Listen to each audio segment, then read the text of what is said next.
नमस्कार। अजय चतुर्वेदी।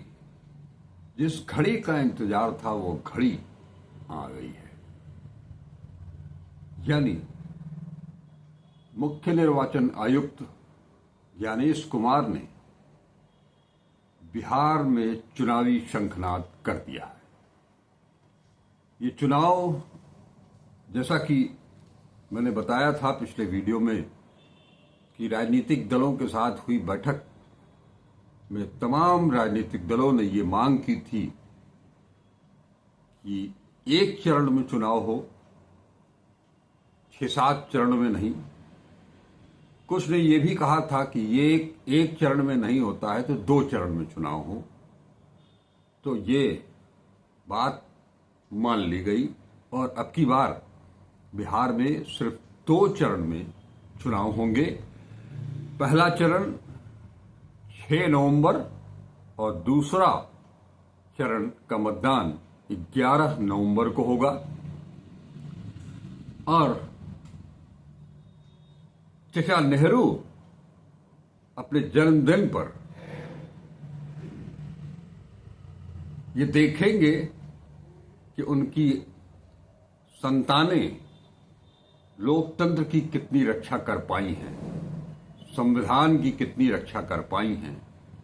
यानी 14 नवंबर को मतगणना होगी और उसी दिन परिणाम भी घोषित हो जाएगा। 16 नवंबर तक सारी चुनावी प्रक्रिया पूरी कर ली जाएंगी। आपको बता दें कि 22 नवंबर तक मौजूदा जो अभी सरकार है, अभी जो विधान सभा है, उसका कार्यकाल है। सवाल ये उठता है कि ये तिथि चुनाव परिणामों की घोषणा की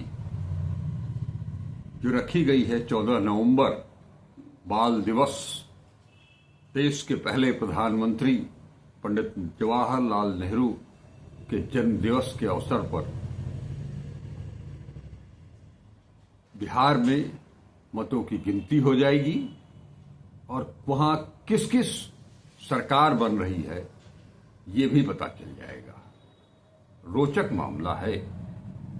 और इससे ज्यादा रोचक ये है कि आज जब चुनाव की घोषणा हुई बिहार में, उसके पहले माने अंतिम क्षण तक एनडीए और एनडीए के बिहार के सरताज मुख्यमंत्री नीतीश कुमार तोहफों की बौछार कर रहे थे। आप समझ लीजिए कि 21 लाख महिलाओं को 10-10 हजार रुपए उनके खाते में भेज दिए गए और इतना ही नहीं, मेट्रो की भी सौगात मुख्यमंत्री नीतीश कुमार दे गए। गजब का मामला है। आखिरी दम तक चुनाव फतह करने की जो एनडीए की रणनीति है, जो मध्य प्रदेश में, महाराष्ट्र में, हरियाणा में जो किया गया, उससे बढ़ करके अब की बार बिहार में, माने आप सोच सकते हैं कि 2100 करोड़ की धनराशि आज 21 लाख महिलाओं के खाते में 10-10 हजार रुपए के हिसाब से बांट दी गई। और उसके बाद ये चुनाव की घोषणा हो गई और उसके ठीक पहले ये सारी कवायद एक तरफ चल रही थी और दूसरी तरफ देश आज 78वें साल में शर्मसार हो रहा था जब सुप्रीम कोर्ट में एक काले लबादे से ढके हुए मानव शरीर ने चीफ जस्टिस ऑफ इंडिया के ऊपर जूता उछाल दिया। ये कृत्य भी आज ही हुआ है। अगर हम कहें कि आज 6 अक्टूबर की तिथि बहुत महत्वपूर्ण हो गई है। अब इसे इतिहास में कैसे दर्ज किया जाएगा, हम और हमारे जैसे लोग जो कि संविधान को सर्वश्रेष्ठ मानते हैं, उनके लिए ये गतिविधि जो थी आज की, वो इतिहास में काले अक्षरों में ही लिखी जाएगी। लेकिन जो कथित सनातनी हैं, जो हिंदुत्व का झंडा बरदार हैं, उनके लिए शायद ये घटना हो सकता है कि उनके सिर पर सोने का मुकुट पहना दे। खैर, उससे अलग हम चलते हैं। जो पहले चरण का चुनाव होगा, जैसा मैंने बताया कि 6 नवंबर, उसके लिए नामांकन की अंतिम तिथि है 17 अक्टूबर, और जो 11 तारीख को मतदान होना है उसके लिए नामांकन की अंतिम तिथि है 20 अक्टूबर।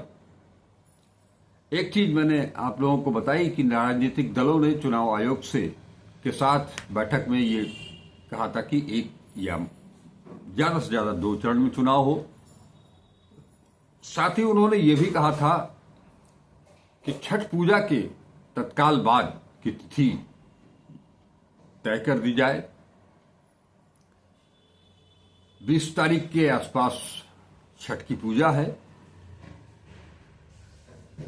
20 तारीख दूसरे चरण के नामांकन के लिए अंतिम तिथि है। 6 और 11 जो बिहार के मतदाता हैं, जो कि बाहर काम करने के लिए गए हैं, वो जब छठ पूजा के लिए आएंगे तो क्या वो 20 तारीख तक रुक पाएंगे मतदान के लिए? 12 तारीख तक वो रुक पाएंगे क्या? ये चुनाव आयोग की पारदर्शिता है।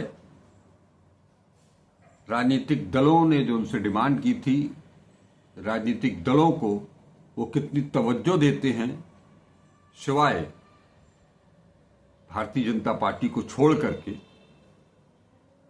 बाकी सारे दलों के लिए उनके पास सोचने, समझने, उन पर विचार करने की वो जहमत नहीं उठा सकते। कम से कम ज्ञानेश कुमार हों या उसके पहले राजीव कुमार हों, इन दोनों ने आजाद भारत में चुनाव आयोग की साख, अगर हम सकारात्मक अंदाज में बात करें तो ये शिखर तक पहुंचा दिया है। इतना तो अब इनके आगे टीएन शेषन या कुरैशी साहब का नाम लेना भी शायद उनका अपमान होगा।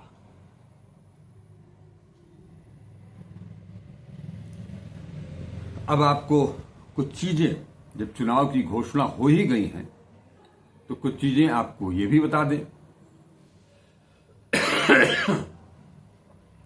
जैसा कि आज उन्होंने घोषणा की है, 6 नवंबर को पहले चरण का मतदान होगा। पहले चरण में 121 सीटों पर वोट डाले जाएंगे। पहले चरण के लिए 10 अक्टूबर दिन शुक्रवार गजट नोटिफिकेशन जारी होगा।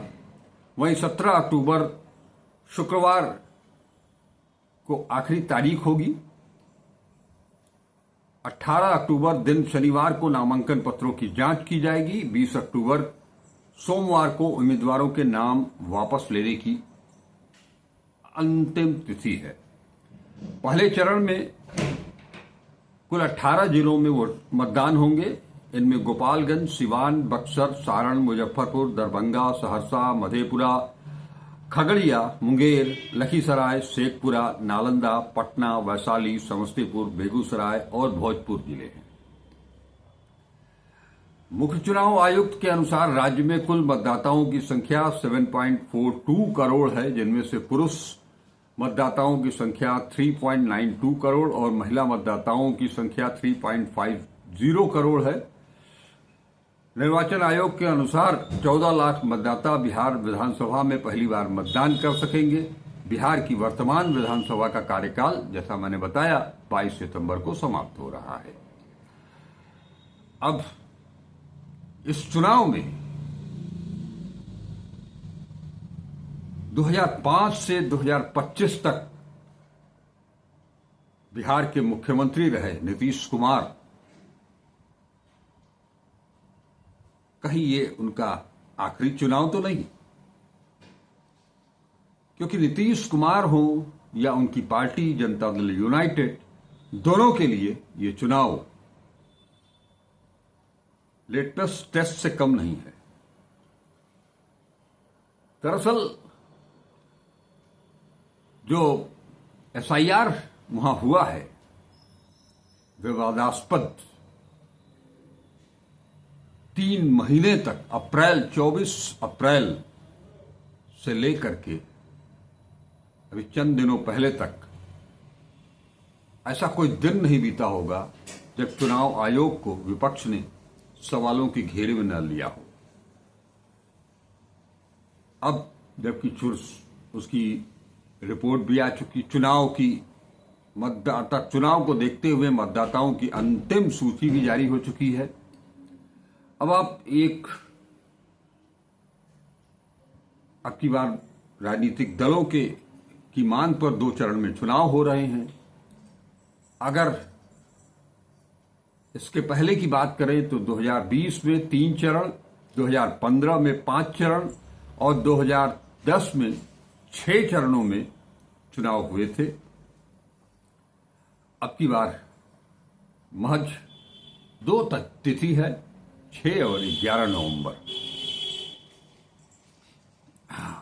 और ये चुनाव, जैसा बताया जा रहा है कि चुनाव मुख्यमंत्री जी के लिए, नीतीश कुमार के लिए और जनता दल यूनाइटेड के लिए लिटमस टेस्ट होगा।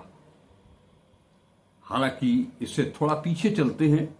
बदलती वफादारियों के बीच एनडीए और महागठबंधन के संकटों के बावजूद पार्टी ने पिछले 3 विधानसभा चुनावों में घटती सीटों और वोट हिस्सेदारी के साथ भी अपनी प्रमुख भूमिका कायम रखी थी।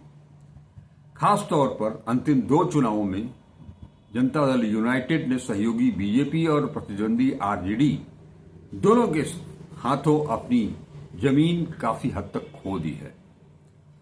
2010 का विधानसभा चुनाव की अगर बात करें तो 1990 से लगातार 15 वर्षों तक लालू यादव और राबड़ी देवी, इनकी जोड़ी के नेतृत्व में आरजेडी सरकार चलती रही 15 सालों तक। फिर 2005 के चुनाव में सदन में बहुमत नहीं मिल पाने के कारण बिहार में राष्ट्रपति शासन लागू हुआ। उसी वर्ष बाद में दोबारा चुनाव हुए जिसमें नीतीश कुमार विजयी हुए और जेडीयू बीजेपी गठबंधन पहली बार बिहार की सत्ता पर काबिज होती है। सत्ता का पहला सफल कार्यकाल मिलने के बाद जेडीयू ने 2010 के चुनाव में अब तक का सबसे मजबूत जनादेश प्राप्त किया।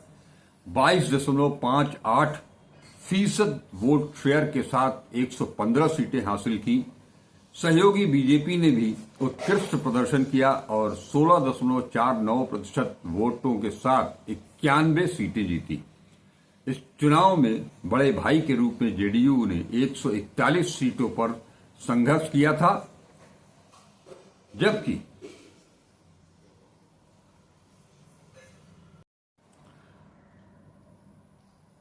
दोबारा हुए चुनाव में नीतीश कुमार विजयी हुए और जेडीयू बीजेपी गठबंधन की पहली सरकार बनी। जैसा मैंने बताया, मुख्यमंत्री नीतीश कुमार हुए। 2010 के चुनाव में अब तक का सबसे मजबूत जनादेश प्राप्त किया जेडीयू ने। 22.58% वोट शेयर के साथ 115 सीटें हासिल की। वहीं सहयोगी बीजेपी ने भी उत्कृष्ट प्रदर्शन किया और 16.49% वोटों के साथ 91 सीटें जीती। इस चुनाव में बड़े भाई के रूप में जेडीयू ने 141 सीटों पर संघर्ष किया, जबकि छोटे भाई के रूप में बीजेपी को 122 सीटों पर लड़ाई लड़नी पड़ी। विपक्षी खेमे में तत्कालीन आरजेडी, लोक जनशक्ति पार्टी एलजेपी गठबंधन को कुल 25 सीटें ही नसीब हुई। आरजेडी को 22 और अविभाजित एलजेपी को 3। आरजेडी ने 168 सीटों पर चुनाव लड़ा और दूसरे स्थान पर रही, 18.84% वोट हासिल किए।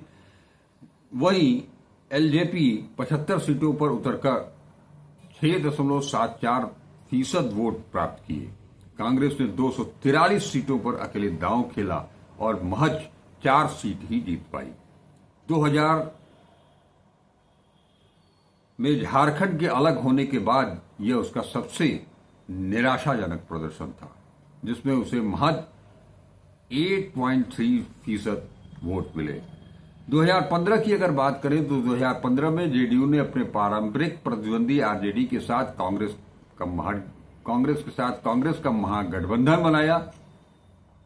एनडीए से अलगाव और 2014 के लोकसभा चुनाव में अकेले उतरने के ठीक एक वर्ष बाद यह कदम उठाया गया था। महागठबंधन को जबरदस्त सफलता मिली। नीतीश कुमार और लालू यादव की जोड़ी ने कुल 178 सीटें 41.84% शेयर के साथ जीत हासिल की। 80 सीटों के साथ आरजेडी सबसे बड़ी पार्टी बनकर के उभरी, जिसमें उसे कुल 18.35% वोट मिले। जेडीयू भी पीछे नहीं रही, 16.83% वोट शेयर के साथ 71 सीटें जीती। दोनों दलों ने 101 सीटों पर चुनाव लड़ा था। कांग्रेस ने 41 में से 27 सीटें जीतकर 6.66% वोट शेयर बटोरी। एनडीए को कुल 58 सीटें और 34.08% वोट प्राप्त हुआ। बीजेपी ने 157 सीटों पर दांव लगाया, 53 जीती, लेकिन वोट शेयर में 24.42% के साथ आरजेडी से 6% आगे रही। 2020 का विधानसभा की चुनाव की बात करें तो 2020 में एनडीए में बीजेपी, जेडीयू के साथ 2 छोटी पार्टियां भी शामिल थी। गठबंधन ने 37.26% वोट से 125 विधायकों के साथ 122 सीटों का बहुमत मुश्किल से पार किया। इस चुनाव में बीजेपी दूसरी बड़ी पार्टी बनी, 74 सीटें, जबकि वो चुनाव लड़ी थी 110 सीटों पर 19.46% वोट शेयर के साथ। जेडीयू तीसरे स्थान पर खिसक गई, जब उसे 43 सीटें 115 में से 15.39% वोट के साथ। सीटों के लिहाज से तीसरी पार्टी होने के बावजूद नीतीश कुमार को ही बिहार की कमान सौंपी गई। महागठबंधन आरजेडी, कांग्रेस, वामदल ने एनडीए को कड़ी टक्कर दी। 110 सीटें 37.23%, एनडीए से महज 0.03% कम। आरजेडी सबसे बड़ी पार्टी बनी, 75 सीटें, 23.11% वोट मिले। वाम दल को 16 सीटें और 4.64% वोट। कांग्रेस को 19 सीटें, 9.48% वोट। हालांकि 1.5 साल बाद नीतीश महागठबंधन में शामिल हो गए, लेकिन वो सरकार लंबी नहीं चली। 2024 में वे एनडीए में लौट आए और लोकसभा चुनाव से पूर्व जेडीयू बीजेपी की नई सरकार बनी। नीतीश कुमार ने चौथी बार गठबंधन बदला। राजनीतिक विश्लेषकों के मुताबिक यह परिवर्तन 2024 लोकसभा चुनाव में फायदेमंद साबित हुआ। जूनियर सहयोगी के रूप में 16 सीटें, जबकि भाजपा 17 पर लड़े। जेडीयू और बीजेपी ने 12-12 सीटें जीती। लोकसभा में एनडीए को कुल 30 सीटें और 174 विधानसभा क्षेत्रों में बढ़त मिली। महागठबंधन को 9 सीटें, आरजेडी 4, कांग्रेस 3, वामपंथी दल 2। वर्तमान 2043 सदस्यीय बिहार विधानसभा में नीतीश की जेडीयू 45 और भाजपा के 78 विधायक हैं, कुल 123। एक निर्दलीय के समर्थन से बहुमत 122 पार हो गया। विपक्ष आरजेडी कांग्रेस वाम के पास 114 विधायक, जो बहुमत से 8 कम थे। तो ये कुछ हिसाब किताब रहा। और अब चुनाव आयोग के चुनाव तिथियों की घोषणा के साथ ही चुनाव